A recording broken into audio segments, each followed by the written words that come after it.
Good afternoon, everyone. My name is Zainab Jama, and I am proudly representing my beautiful land, Somalia. I was born and raised in Somalia.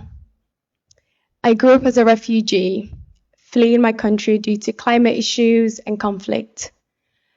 As a child, my childhood consisted of my family and I riding on camels, searching for safety and a home. But every place we found was destroyed. And luckily, our family got accepted and we found opportunity in the UK. And that's where I pursued my education. And my family and I were able to rebuild our life. Today, I would love to share the mission that brought me to Miss World. I'm the founder of the Female Initiative Foundation, a project born from one of the most darkest moments of my life. I stand here today not just as a voice for the voiceless, but as a survivor of female genital mutilation. I speak for the millions of girls whose voices were silenced before they ever had the chance to live freely. I know what it feels like to have your rights taken away, to feel powerless and to be told that your voice doesn't matter.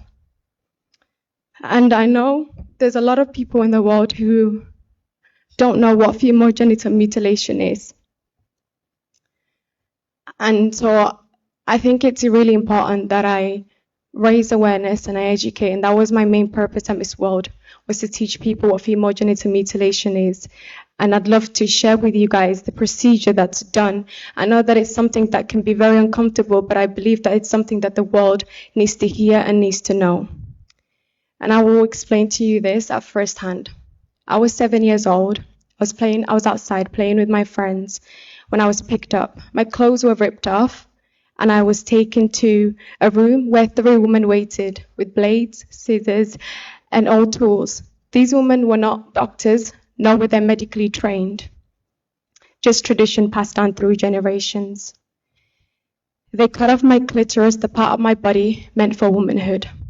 They then sliced away the inner labia and the outer labia. I remember I screamed in pain because during the procedure there's no anesthesia used, no comfort, only blood and loud silence. I remember crying and begging, but the woman told me to be quiet, to be brave, and to be proud, as that was part of our tradition.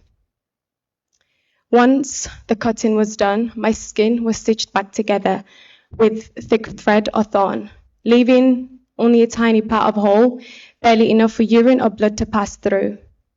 This process is called infibulation and is one of the most severe forms of FGM. After the procedure, I was laid in a dark room with my legs tightly tied together.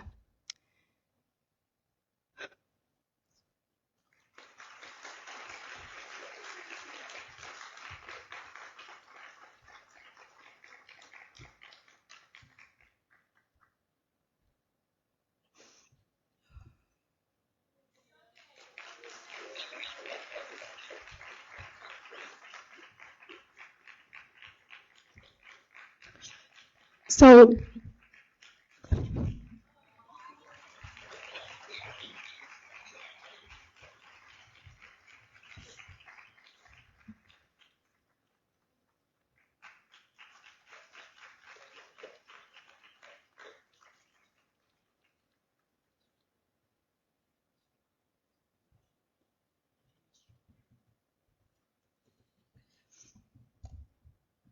after the procedure, I was laid in a dark room with my legs tightly together for days.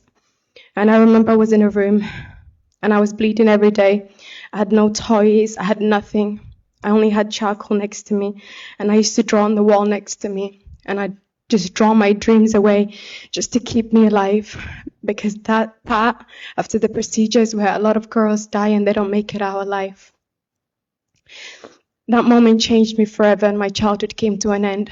I survived, but many of girls didn't, and they don't. I stand here today for the joy that my mother couldn't reap her love. For generations, our mothers, our grandmothers, and the women before them endured this pain in silence. They were taught that suffering is part of being a woman and that this is normal. But it's not normal. It's not okay, and it's not part of our destiny. I know that I cannot change my past, but I can fight for their future. And I know the consequences that come with that. But I get so many messages from little girls from my country telling me that they're going to be getting female genital mutilation done soon.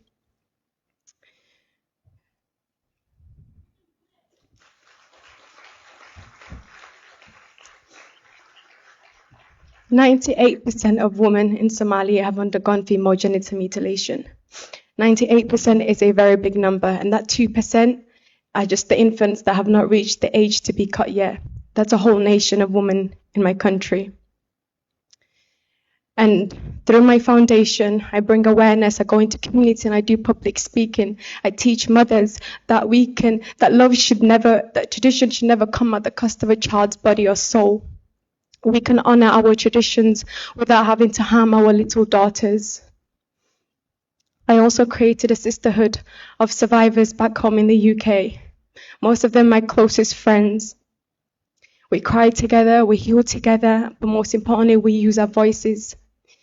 We fight as we believe that our voices can protect the next generation. I want to protect all the young girls from blades that should never touch them. No little girl should go from playing outside to bleeding in a dark room. And the crown that I wear as Miss Somalia doesn't just represent beauty, but to me it represents responsibility, it represents truth. And I wear it for Fortune, I wear it for Deqa. Fortune and Deqa, both full of life and dreams, whose family I interviewed. Both of them bled to death from this same horror. Their hearts stopped beating because somebody thought that tradition was way more important than their lives. Their bodies couldn't survive what mine barely did. And so, no matter what the consequences is, I'll continue to keep fighting until I see change and until I see the world talk about it. Thank you so much. Thank you, Somalia. I think that all the ladies are standing for you. Ladies, we just heard something that I think to all of us and to every guy here, every girl, every mother, every grandmother, we have heard a voice which has to be listened to. We've heard a voice that needs to be listened to by grandmothers, by mothers in your country, and we need to hopefully and carefully and kindly explain to those people in your country that it's wrong. There is no right. It's wrong. And what has been believed in the past, like many, many people have different customs, you have to eventually stop and think that custom is wrong. And there is no shame in being wrong. The shame is not to put it right. So we will all stand together and we will make it something that we explain to women, not make them feel bad because they believe that was the right thing to do. You don't do anything by telling people they were bad. They didn't understand. Now we must make them understand by everybody coming together to save other young girls from the same torture and cruelty which was thought to be the right way. Thank you for your bravery. And I don't know where this is going. I never get involved in politics, but this isn't politics. This is a social denigration, cruelty, and totally unacceptable, unnecessary thing to do to any female, little girl. Little girls don't choose. Now grandma must learn the new way of life. There is no excuse that's because we did it, you have to have it done. So we've got to put that right. We must all do it together, okay? So you can explain this. Thank you very much.